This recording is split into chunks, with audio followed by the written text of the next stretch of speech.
You know, it's pretty astonishing how quickly someone's life can change in an instant. For better or for worse, all it takes is a decision here or there, and just a few seconds following that could completely change one's life forever. Today I'm talking about Niko Brennen, otherwise known as the German rapper Dr. Knarf. Now, Niko was out here grinding, trying to turn them bars into them bucks. And on the side from rapping, he was producing his own THC dabs, which for those of you who aren't stoners, dabs is just a concentrated form of THC, the active ingredient in marijuana. You take your weed and you isolate the THC so that it's concentrated into a super powerfully densely packed, almost wax-like or resin-like substance known as dabs. And you take your dab rig over here, grab your blowtorch, and you're just gonna like cook this little piece right here at the tip of the rig made out of quartz crystal. That piece is gonna heat up and get super hot,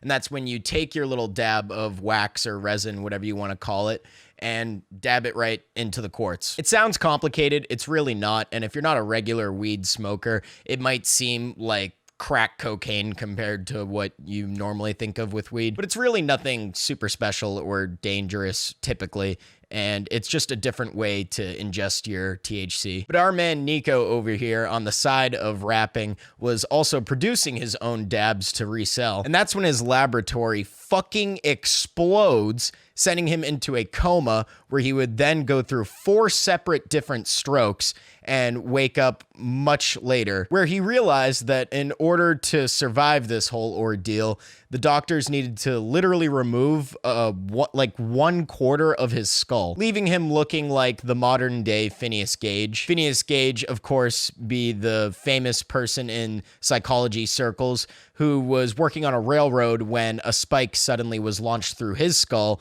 and lobotomized a good chunk of his brain. Now, what Niko went through is fucking gnarly. I mean, this all sounds like a supervillain origin story, I know. And I really can't believe that he survived, albeit with his deformities and cognitive deficiencies. But he's still even been able to give interviews, and I mean, these interviews are all in German, of course, so I don't understand what the hell he's saying, but he seems to be coherent enough to have a conversation. And I mean, as wild as this is, it is good to see that he is alive. It's not like he really did anything that wrong, if you ask me. But what sucks for him now is he's on trial where he could potentially be facing up to 10 years in prison. And the surprising thing is although it's illegal to be producing your own THC products in Germany to begin with, that's not even really what they're getting him on. You see, like the dabs that he was producing, he called his strain Nazi Gold. And you know, Germany doesn't have free speech laws like we do here in America, so it actually kind of matters what you say in this part of the world sometimes. And he's actually facing 10 years in prison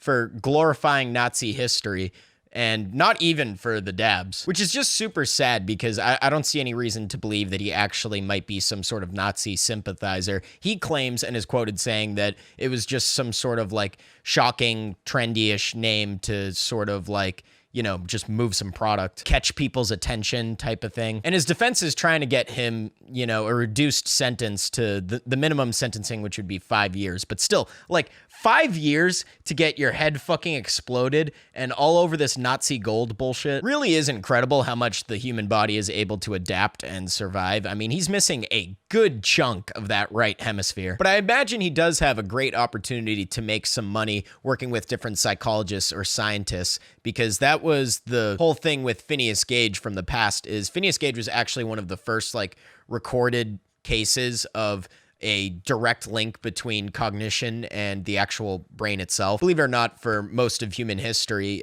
people didn't even actually understand that the brain had anything to do with thinking like we traditionally understand it today. So I imagine there's plenty of researchers that'll want to take a poke at him, and that'll probably be able to help him out with his life going forward. But it's an absolute shame that it looks like he's almost definitely serving prison time over some absolute bullshit, if you ask me. You know, a wise man once said that you'll find out proportionally to how much you fuck around, but this is fucking bullshit. I mean, he was not fucking around nearly enough to find out this hard. I mean, I know people personally who make dabs because, like, it is legal in the current state I live in. I live in Massachusetts. Weed is just mostly legal as far as you're not running too massive of a grow operation without permits. And there's a bunch of different ways to make dabs. I mean, he was clearly using some sort of butane setup from what I read. And this isn't super crazy Walter White meth labby kind of stuff. So like, I'm really surprised to see just how catastrophic these operations can go. I mean, I've never personally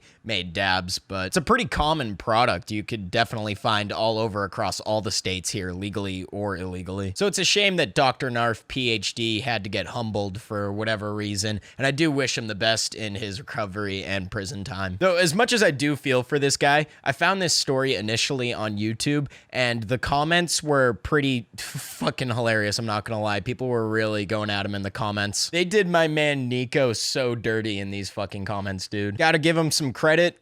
Dude really had his head in the game. The way jail works, they're gonna give him an almost disrespectful sounding name like Quarterhead, but he's gonna embrace it and they're gonna respect him for that. Quarterhead's gonna be all right. His #1 hit was Mind Over Matter.